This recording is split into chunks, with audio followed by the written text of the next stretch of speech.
Hi, I'm Kokila and welcome back to my YouTube channel English with Kokila, your one-stop guide for mastering English language and literature for competitive exams.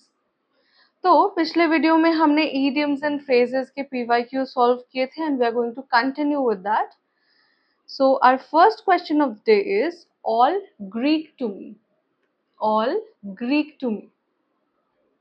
Options क्या क्या हैं हमारे? Something that is not understandable, कोई ऐसी चीज जो समझ के बाहर हो, समझ में ना आए. Something that is ancient and classic, कोई ऐसी चीज जो बहुत एंशियंट हो और क्लासिक हो. Something that is harmful to all, कोई ऐसी चीज जो बहुत ही ज्यादा हार्मफुल या बहुत ही हानिकारक हो सबके लिए.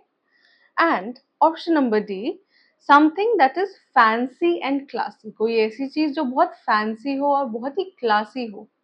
ऑलराइट, सो ये हमारे चार ऑप्शंस हैं. ग्रीक का मतलब क्या होता है? Greek, Greek is a language. Okay,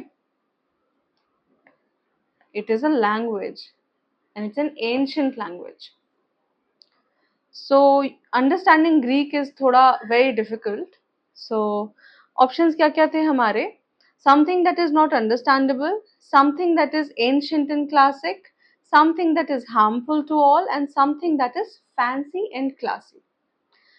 तो सही आंसर जो है that is option number A, something that is not understandable, कोई ऐसी चीज जो समझ के बाहर हो या समझ ना आए. आप इसको इस तरीके से भी याद कर सकते हो. अगर मैं बोलूं कि यार आप जो बोल रहे हो ना ये कोई और ही लैंग्वेज की तरह साउंड कर रहा है. फॉर एग्जाम्पल हम अपने कंटेक्स्ट में ले लेते हैं संस्कृत. बहुत कम लोग हैं जिनको संस्कृत समझ में आती है या वो पढ़ना जानते हैं, है ना. तो यू कैन से के यार ये तो बिल्कुल संस्कृत के जैसा है, समझ ही नहीं आ रहा.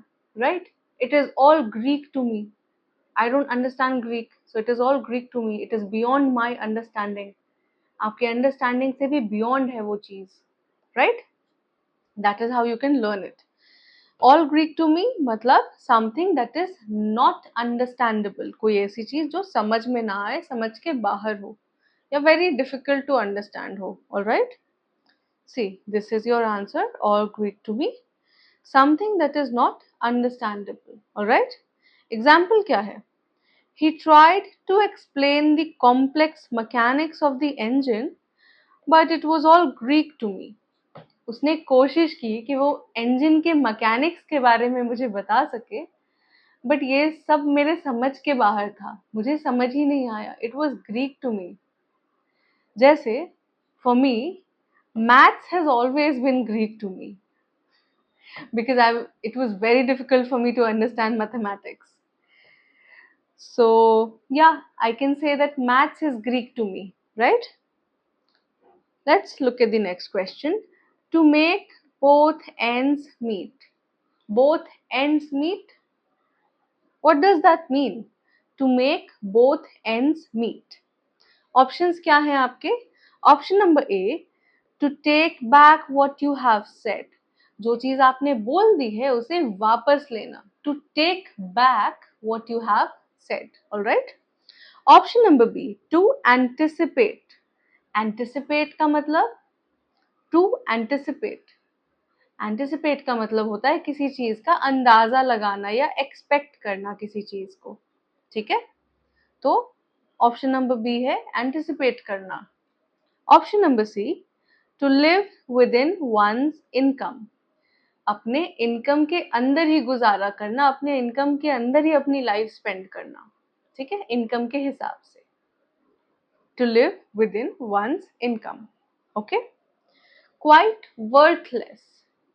क्वाइट वर्थलेस, कोई ऐसी चीज जो वर्थलेस हो.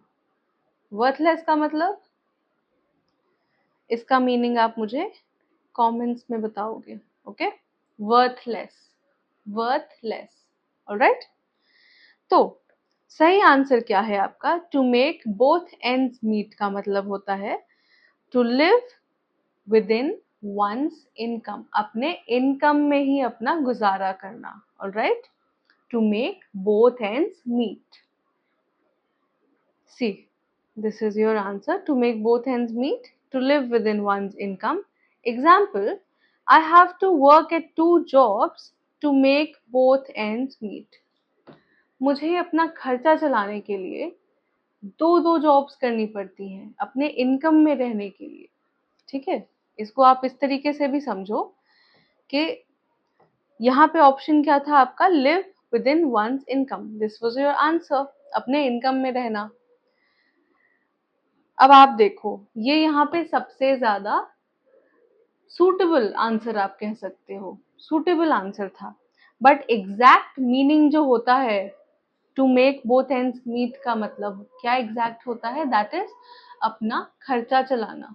ठीक है, अपना खर्चा चलाना। So I have to work at 2 jobs to make both ends meet. अपना खर्चा चलाने के लिए मुझे दो दो जॉब्स करनी पड़ती हैं। ठीक है, कई बार आपको एग्जाम्स में भी मैंने देखा है, कई बार ऐसे क्वेश्चंस आते हैं कि कोई ईडियम होगा या फिर कोई भी वर्ड मीनिंग या एंटोनिम सिनोनिम होगा और उसमें वो एग्जैक्ट उसका आंसर नहीं देंगे बट उससे मिलता जुलता आंसर देंगे, और बाकी ऑप्शंस जो होंगे वो उससे टोटली ऑपोजिट होंगे। I'm very sorry for the background noise. There are dogs barking in the background, but forgive me for that. I apologize. And let's continue our discussion. Let's get back to the discussion. Okay. So, मैंने आपको अभी क्या बताया कि कई बार जैसे आप यहाँ पे ऑप्शंस देखो, आप ऑप्शंस क्या है, to take back what you have said, to anticipate, quite worthless. ये कहीं से भी इस हमारे क्वेश्चन से इनका ताल्लुक नहीं है, right? These are very different options that they have given. और सबसे ज्यादा सूटेबल, सबसे जो आंसर के करीब था वो यही था, to live within one's income, है ना? बट एग्जैक्ट मीनिंग क्या होता है वो मैं आपको बता दूं। एग्जैक्ट मीनिंग होता है अपना खर्चा चलाना, to make both ends meet, अपना खर्चा चलाने के लिए। ठीक है, अपना खर्चा चलाना। सो एग्जाम्पल जो आपका था ये आपके मीनिंग पे बेस्ड था कि आप कैसे इस ईडियम को यूज कर सकते हो। I have to work at 2 jobs to make both ends meet. अपना खर्चा चलाने के लिए मुझे एक साथ 2 जॉब्स करने पड़ते हैं। ठीक है, now next question, beat around the bush. Beat around the bush, I think ये हमने प्रीवियस क्लास में भी डिस्कस करा था and this is a repeated question, right? तो एग्जाम के पॉइंट ऑफ व्यू से this is very important. Beat around the bush, मैंने आपको आई थिंक कल या परसों ही आपको इसका मीनिंग बताया है। ऑप्शंस एक बार देख लेते हैं। To talk about something important, किसी इम्पोर्टेंट या जरूरी महत्वपूर्ण चीज के बारे में बात करना। Option number B, to go around the bush. Bush मतलब झाड़ी, राइट? झाड़ियों के अराउंड, झाड़ियों के पीछे जाना। ठीक है, to live around the bush, झाड़ियों के आसपास रहना, है ना? To avoid talking about what is important, one second, yes, to avoid talking about what is important, जो इम्पोर्टेंट बात है उसके बारे में बात करने से परहेज करना, अवॉइड करना उसे। ठीक है, these are your 4 options: to talk about something important, to go around the bush, to live around the bush, and to avoid talking about what is important. Okay, and the right answer is option number D, to avoid talking about what is important. आप beat around the Bush कब बोलते हो, जब आप किसी चीज के बारे में आप पॉइंट पे नहीं बात करते। सामने वाला अगर आया and he is not talking के बात क्या करनी है एग्जैक्ट उस चीज के बारे में बात ना करके इधर उधर की बेकार बातें करना, है ना, जिनका कोई मीनिंग नहीं है या फिर जिनका कोई सेंस नहीं बनता, that is beating around the bush. Alright, मतलब पॉइंट से हटके इधर उधर की बातें करना, मतलब beating around the bush. Alright, beat around the bush to avoid talking about what is important. ठीक है, example, stop beating around the bush, इधर उधर की बातें करना बंद करो, पॉइंट पे आओ। Okay, now sacred cow, sacred cow, sacred मतलब प्योर, पवित्र, ठीक है। सेक्रेड का मतलब होता है प्योर एंड पवित्र। हाँ, आप एक चीज ध्यान रखना, सेक्रेड को स्केर्ड से कंफ्यूज मत करना please. This is a very common mistake that people do. Sacred को स्केर्ड पढ़ लेते हैं। स्पेलिंग आप देखो क्या डिफरेंस है यहाँ पे। सी ए, यहाँ पे क्या है, SCARED, इसका मतलब होता है स्केर्ड, डरा हुआ होना। एंड सेक्रेड, SACRED, यहाँ पे क्या है, ए पहले आ रहा है ना। सेक्रेड मतलब अभी मैंने आपको क्या बताया, सेक्रेड का मतलब होता है प्योर, पवित्र, पायस, है ना। एंटोनिम सिनोनिम्स हो गए ये आपके सेक्रेड का, प्योर, पायस, ये दो आपके सिनोनिम्स हो गए सेक्रेड के।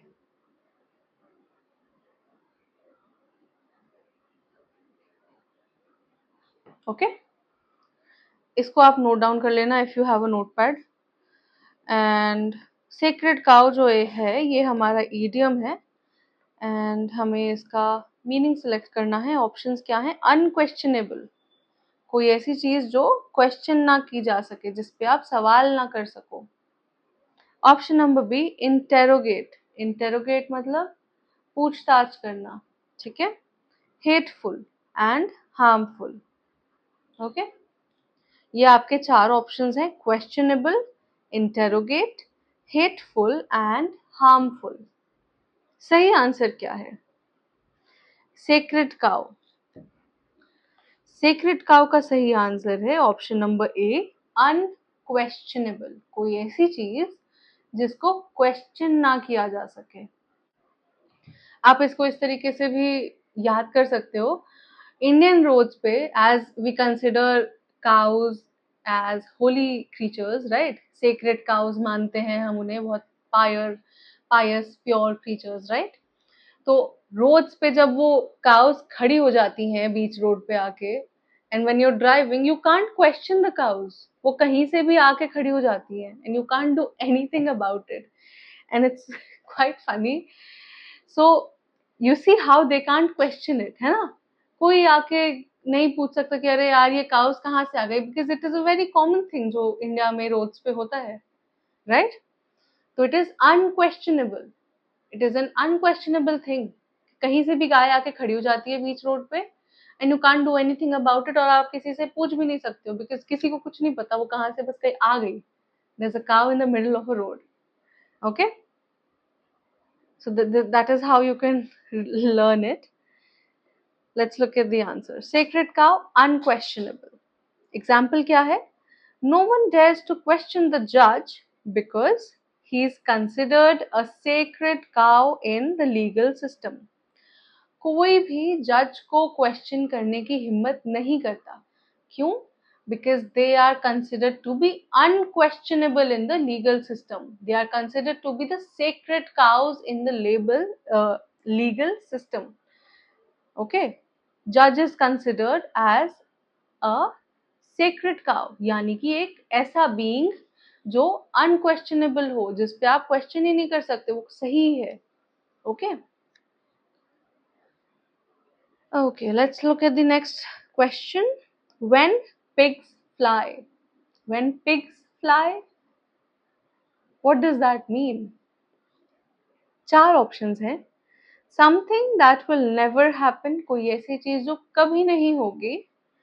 Something that will never deviate, कोई ऐसी चीज जो कभी, डिविएट का मतलब क्या होता है, डिविएट भटक जाना, ओके, डाइवर्ज हो जाना, भटक जाना, ओके। तो कोई ऐसी चीज जो कभी इधर उधर नहीं भटकेगी। Something that will get completed, something that will get completed, कोई ऐसी चीज जो कंप्लीट हो जाएगी। And something that will never last long, कोई ऐसी चीज जो बहुत लंबे समय तक नहीं टिकेगी, Okay, these are your 4 options. Something that will never happen, something that will never deviate, something that will get completed, and something that will never last long. सही आंसर क्या है? When pigs fly. When pigs fly. थोड़ा सा logic लगाओ, it's very easy. जब सुअर उड़ने लगेंगे, ये क्या बात हुई? तो इट इज समथिंग जो कभी नहीं होगा, right? Something that will never happen. When pigs fly. इसको आप इस तरीके से ले सकते हो कि अगर मैं आपसे बोलूं कि यार तुम ये काम कब करोगे? पता नहीं, जब दुनिया खत्म हो जाएगी तब करूंगा. ये आंसर बहुत लोग देते हैं, राइट? सो दुनिया खत्म हो जाएगी, that is not something that we know okay this is going to happen, that is not going to happen anytime soon, right? So when pigs fly, अगर मैं आपसे बोलूं कि when are you going to take me to the restaurant? When pigs fly मतलब कभी नहीं लेके जाऊंगी. आप मुझे कब इस रेस्टोरेंट लेके जा रहे हो? When pigs fly, कभी नहीं लेके जा रही. Something that is never going to happen. Okay, see, when pigs fly, something that will never happen. Example, the boss will give us a day off when pigs fly. जो हमारा boss है वो हमें छुट्टी तब देगा जब pigs start flying. कभी नहीं होगा ये, है ना? So the boss is never going to give us a holiday, never going to give us a day off. Now, next question. Keep your pants on. Keep your pants on. Options क्या है? To keep calm and quiet, to wear the dress neatly, to work like a tailor, and to make things proper. 4 options हैं. To keep calm and quiet. शांत और शांत रहना, काम रहना, है ना? शांति बनाए रखना. To wear the dress neatly. अपने जो ड्रेस है उसको अच्छे साफ सुथरे तरीके से पहनना. To work like a tailor. To work like a tailor मतलब दर्जी की तरह काम करना. And to make things proper. चीजों को अच्छी तरीके से, प्रॉपर तरीके से बनाना. ठीक है? These are your 4 options. And keep your pants on का मतलब होता है to keep calm and quiet. ठीक है? अगर कोई बहुत ज्यादा पैनिक हो रहा है, बहुत ज्यादा कमोशन क्रिएट हो रहा है, तो I will tell you keep your pants on, don't worry, keep your pants on. मतलब शांत रहो, काम रहो, इतना परेशान होने की जरूरत नहीं है, right? See, keep your pants on to keep calm and quiet. Example क्या है आपके? Keep your pants on, the results will be here soon. शांत रहो, घबराओ मत, रिजल्ट्स जल्दी ही आने वाले हैं. ऑलराइट?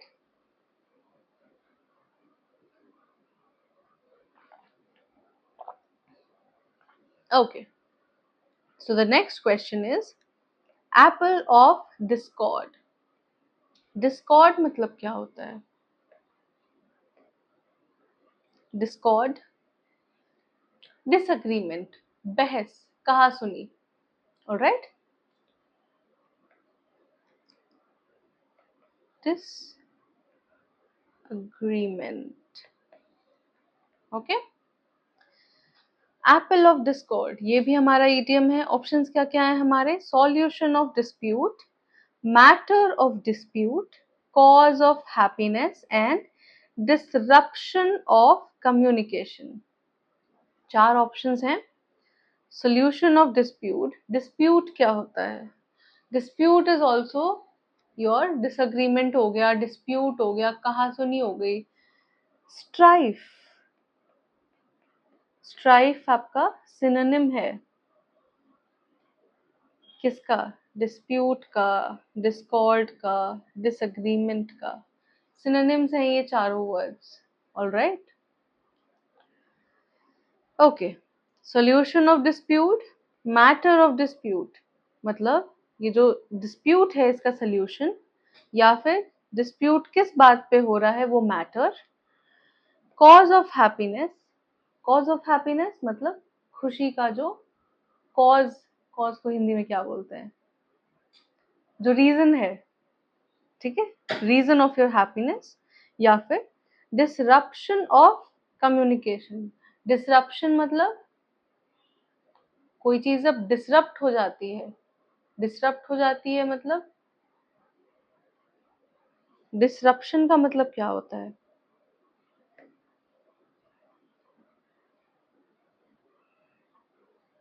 डिसरप्शन,